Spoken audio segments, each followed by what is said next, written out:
جس کا ذمہ دار تھا. 1764 کی بات کر رہا ہوں. نواب شجاع الدولہ جس نے لوہا لیا اور اس طریقے سے وہ اپنے اس وقت بھی کہیں کچھ لوگوں کی غداری کے نتیجے میں ہار ہوئی اور اس طریقے سے انگریز تقریباً قابض رہا. اس کے بعد آگے چلے 17ویں صدی کی بات کر رہا ہوں. ٹیپو سلطان ان کے باپ حیدر یہ لوہا لے کر انگریز سے مقابلہ کرتے رہے, کامیاب بھی رہے. مختصر یہ کہہ رہا ہوں کہ اس کے بعد ٹیپو سلطان جب ان کے زمانے کے بعد جب ان کا انتقال ہو گیا حیدر صاحب کا, تو ان کے زمانے کے بعد ٹیپو سلطان آئے. ٹیپو سلطان ایک بار نہیں, چھوٹی چھوٹی تو بہت ساری جنگیں ان کی, 4 بڑی جنگیں لڑی, 4 بڑی جنگیں لڑی اور 3 میں کامیاب ہوئی. انگریز کو کے دانت کھٹے کر دیے, 3 میں کامیاب ہوئے. 4تھے میں انگریز نے دیکھا اب ہم اس طریقے سے کامیاب نہیں ہو سکتے ہیں. پھر خریدا میر صادق کو, غدار وطن کو, رئیس المنافقین کو, میر صادق کو خریدا. میر صادق نے وہی کیا جو میر جعفر نے کیا تھا, تنخواہ کا مسئلہ بنایا اس وقت میں. اور ٹیپو سلطان تہجد گزار, صرف بادشاہ نہیں, 5 وقت کے پابند نہیں, شریف داڑھی ان کے چہرے پہ تھی, تہجد گزار تھے. اس وقت وہ تہجد پڑھ کر کے آئے تھے. 4تھی جنگ عظیم جو ان کی سرپرستی میں لڑی جا رہی تھی. یہ 1799 کا واقعہ ہے, 1799 کا. 1799 میں ٹیپو سلطان شہید کر دیے گئے. لیکن یاد رہے ان کا روب ایسا تھا, ان کی وجاہت ایسی تھی کہ ان کے جانے کے بعد بھی انگریز بہادر کو ان کے قریب آنے کی ہمت نہیں ہو رہی تھی. 2 دن ان کی لاش وہیں پر رکھی رہی. اس کے بعد بھی نواب بہادر اس کے قریب جانے کو تیار نہیں تھے. ڈھیلے مار کر کسی طریقے سے دیکھ رہے تھے کیا حال ہے اس کا, ٹیپو سلطان کا کیا حال ہے. اس کے بعد جب اطمینان ہو گیا کہ ٹیپو سلطان ختم ہو گئے, یہ 1799 کی بات کر رہا ہوں, انشاءاللہ بالکل سمجھا آگے باتیں. 1799 جب ٹیپو سلطان ختم ہو گئے تو اس کی لاش پہ کھڑے ہو کر کے جنرل انگریز نے کہا تھا اب یہ ملک ہمارا ہے, اب یہ ملک ہمارا ہے, ہم سے کوئی لے نہیں سکتا. اس طریقے سے 1700 صدی کی باتیں ابھی کی ہیں. انشاءاللہ اس کے بعد کی باتیں آگے, ہمارے کچھ بچے اور بھی کچھ لوگ باقی ہر وقت قریب ہے. اللہ رب العزت ہمیں اس باتوں کو سمجھنے کی توفیق دے.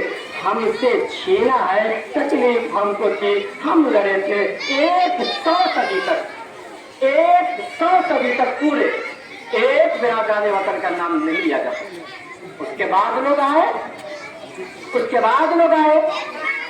جو بڑی جماعت ہماری ملک کی ہے, بڑی تنظیم ہمارے ملک کی ہے, بڑا نام ہے کانگریس کا. 1885 میں پہلا اجلاس 1885. الحمدللہ کیونکہ ہمارے علماء کرام آگے تھے. اور اس کے اور آگے کیا کیا علماء کرام کی قربانی ہے, کیسے علماء کرام نے اس ملک کو سیکھا ہے, سنوارا ہے, اور آج بھی کس طریقے سے اس کی پلکوں کو سنوار رہے ہیں, وہ ہمارے سامنے جگ جائے ہے. مصیبت یہ ہے ہم اس تاریخ کو جانتے ہی نہیں, اور اپنے بھی اپنوں کے ساتھ غداری کر رہے ہیں, اور سمجھتے کہ ہم ٹھیک کر رہے ہیں, جیسے میر جعفر نے کیا, قاسم نے کیا, میر صادق نے کیا, آج بھی لوگ کر رہے ہیں. اللہ ہماری حفاظت فرمائے, اللہ رب العزت ہمیں صحیح سمجھ نصیب فرمائے. ہم سمجھے ہماری تاریخ کیا ہے, اس ملک کا ہمارے پرزوں نے کتنے دن تک حکومت کی ہے. 800 صدی تک, 800 صدی تک ہماری حکومت رہی ہے. دوسرے تو غلام تھے, غلام ہیں, غلام انشاءاللہ ایسے ہی ہوگا. اللہ رب العزت ہمیں صحیح سمجھ نصیب فرمائے, اپنی صحیح تاریخ کو جانے یا جاننے کی ہم کوشش کریں. اللہ رب العزت ہم کی توفیق نصیب فرمائے. آمین. وآخر دعوانا الحمدللہ.